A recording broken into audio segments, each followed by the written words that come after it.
funny story, and I think you'll appreciate this. No sex, no drugs, but I think you'll appreciate this story. Years ago, very close friend of mine, I met in Brazil. He was actually a gym teacher in California.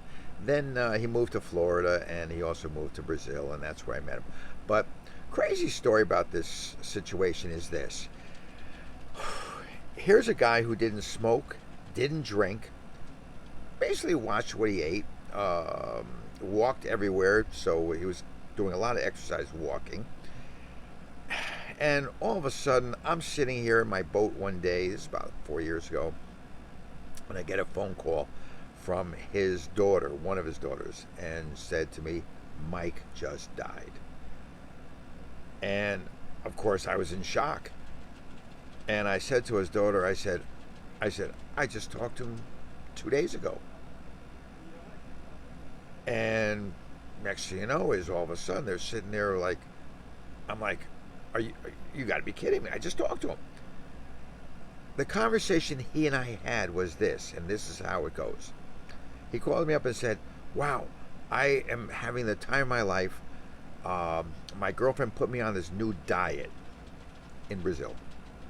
And it's drinking apple cider and apples and all day long and no food except apples. And I said to him, I said, are you sure you're doing the right thing? He goes, man, I've lost like 10 pounds in a couple of days. He said, I'm doing great. I said, you better be a little careful. I mean, have you talked to your doctor or anything? He goes, no, everybody does it down here. I said, well, it doesn't mean anything that everybody does it down there. I said, you better talk to your doctor. Well, he didn't talk to his doctor. He said, Rick, you worry too much. I said, well, I don't worry about too much of anything. I said, but, I mean, sometimes you got to use your brains, common sense. Don't worry, Rick. I'm fine. I'm great. And then I get the phone call. He died. I was in shock. I mean, you got to understand something. This is a guy who was a gym instructor in high school in California. He was a big guy, but, I mean, he didn't do any drugs, no smoking, didn't drink. I mean, you would have expected a guy like this to live to 110. Well, here's how the story went. His daughter said to me, Rick, you were one of Mike's best friends. So we want you to be in charge of the eulogy, and we're going to have him his ashes thrown in the ocean in Fort Lauderdale.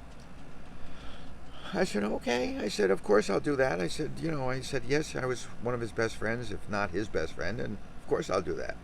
So a couple of days later, one of his daughters calls me up and says, we've got Mike's ashes here. Would you be able to come over on a Saturday and perform this? I said, of course.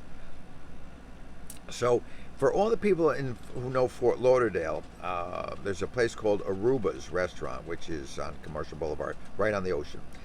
And there's a pier out there. So they asked me to go out on the pier and dump his ashes in there and say a few words. I said, of course I would. So there were probably about 20 people at this gathering. And, I mean, everybody was very friendly and everybody was very nice. Everybody's in shock. I mean, totally in shock because nobody expected this. And by the way, I got to tell you, Mike was one of the funniest guys you ever met in your entire life. Totally disgustingly dirty. Had the funniest dirty jokes you ever heard in your life and never stopped. But he was funny as hell, and I still miss him to this day. But anyway, so now all of a sudden they come out with this can, and it was like a coffee can with his ashes in there. And they gave me the can, and I'm in white pants and a white shirt. And, I said the words that I could say about Mike, and they were good words, of course. And as I went to reach in the can for a spoon or something, there's no spoon.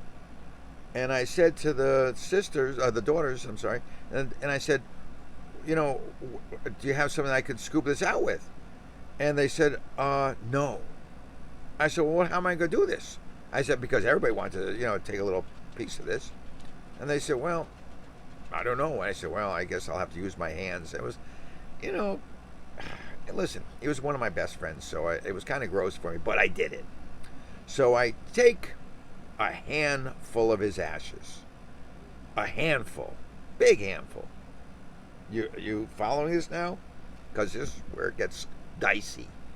I take a full handful and I say a few more words to end what I call the eulogy. And I throw it up in the air and out into the ocean. Just as I do that, this big, huge gust of wind comes and blows the ashes right back at me. I mean, when I say back at me, my face was gray. My ears were gray.